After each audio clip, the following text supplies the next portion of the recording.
Nanotechnology is heralded as the way of the future, a technology that will bring improvements to the environment, health, industry, and economy. What does the term actually refer to? Nanotechnology is the manipulation of matter in the range of 1 to 10 nanometers, which is 1/1 billionth of a meter.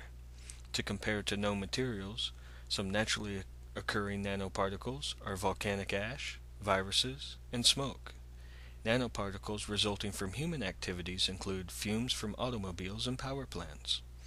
According to NIH scientists, nanomaterials often have unique and unexpected chemical or physical properties that can be useful in different applications.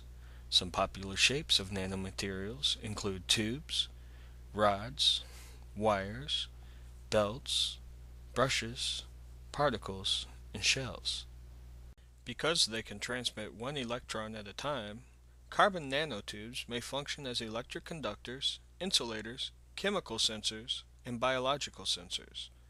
Nanoparticles with potential industrial and medical applications include C60 carbon shells and quantum dots. Nanotechnology isn't just for futurists, though. It's for the here and now. How is nanotechnology being used today? In computer chips, paint, and plastics. In fact, GM and Toyota are using nanocomposite lightweight plastics in their automobiles. Kodak is producing color screens for car stereos and cell phones. Nanosilver is being used in odor-fighting socks.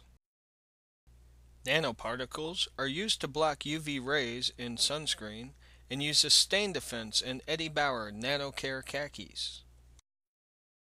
Aluminum nanoparticles are used in rocket propellants. Any industry that wants to harden a material will want nanodyne, an alloy as hard as diamond. Specifically, it can be used for drill bits, jet engine parts, armor plate, and cutting tools. This is not an exhaustive list of current nanotechnology uses. So what's the problem? What's the concern? Scientists and the U.S. government first became worried when the term gray goo entered their vocabulary. Lifted in 1986 from K. Eric Dressler's book, Engines of Creation, The Coming Era of Nanotechnology, gray goo refers to the idea that self-replicating nanomachines might someday outcompete humans for resources. Is this science fiction? Congress wasn't sure. Two consequences resulted from the talk of gray goo. Congress ordered hearings to address the societal concerns surrounding nanotechnology, and private companies started to split from federally funded projects in an effort to remove themselves from any gray goo stigma. In 2003, the 21st Century Nanotechnology Research and Development Act was enacted. The policy states that regulations alone are not enough. Nanotechnology R&D scientists and engineers must work in tandem with ethical and societal research programs. According to the NIH, the 21st Century Nanotechnology Research and Development Act's provision for integrating social and natural science research, however, represents a legal conjunction of ethics and R&D that goes beyond the traditional approach to ethics. Traditional approaches, such as professional codes of conduct and the responsible conduct of research, are aimed at more clearly demarcated norms, such as avoiding plagiarism, and ethical dilemmas, such as whistleblowing. The goals of influencing and shaping ongoing research and development trajectories and their evolution by means of integrating societal and technological research, however, implies a more nuanced and granular approach to bringing ethical and societal considerations to bear on scientific activities. How effective is this policy? Well, it's the law for federally funded nanotechnology programs. Currently, regulations for private nanotech corporations are only being applied at the state or local level. Berkeley, California, and Cambridge, Massachusetts are the sole cities that have implemented nanotech regulations in an effort to protect the health of their workers and eliminate public concern. This year, a health concern took the nanoscience community by surprise when carbon nanotubes produced mesothelioma in lab rats. Nanotubes caused the same reaction in mice as asbestos does in humans. This incident caused mesothelioma.com to urge the federal government to consider strict guidelines for the regulation and monitoring of nanotechnology companies in a nationwide effort to protect the health of anyone who may come in contact with various products that include carbon nanotubes. In nanomedicine, research scientists are programming quantum dots to do certain tasks, such as perform as drug delivery systems and diagnostic tests. Currently, there are nanomedical trials being conducted on humans and animals.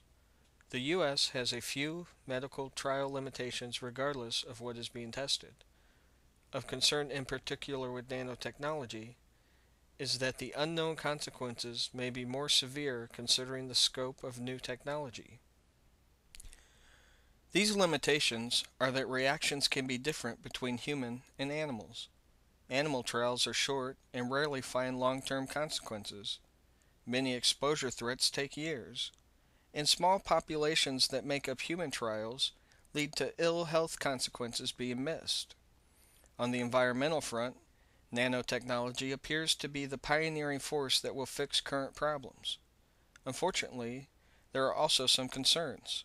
Nano solutions in agriculture, such as barrier methods against hostile organisms, and nanoparticles programmed to release taste and nutrients, are of legitimate concern as a possible threat to the human food supply. Other environmental concerns include nanoparticles, such as nanosilver, entering the water supply. Scientists discovered that nanosilver used in odor-destroying socks was coming out in the washing machine. What should the ethical considerations be? Society doesn't seem to have a very keen awareness of the possible negative consequences of nanotechnology. Then again, bad press has the potential to kill responsible technology. When the Europe press systematically attacked genetically modified food, the public refused to listen to any alternative explanations. There are legitimate concerns, however. Over-exasperating gray goo theories could turn the general public away from nanotech. When the possibilities for enhancing human society are endless, it is illogical to confront the potential problems with hysteria.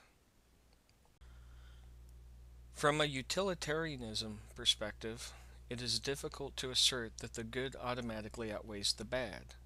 The technology is moving so quickly that without regulations, consumers are unaware of what nanocorporations are doing. Without close watch of nanotechnology, an ill-advised product could potentially harm a vast amount of people. From a Kantian perspective, ethicists should be tracking this technology to ensure the safety of the human race. If more companies actually did work with ethicists in tandem with their R&D departments, humanity might be better served, and the technology has a better chance of gaining societal support. From a virtue ethics point of view, research must be balanced with safety. Being too greedy to be the first on the market often happens with corporations and has in the past caused human suffering. If nanotechnology can do all that it's proposed to do, like cure diseases and meet the world's growing energy needs, it should be investigated.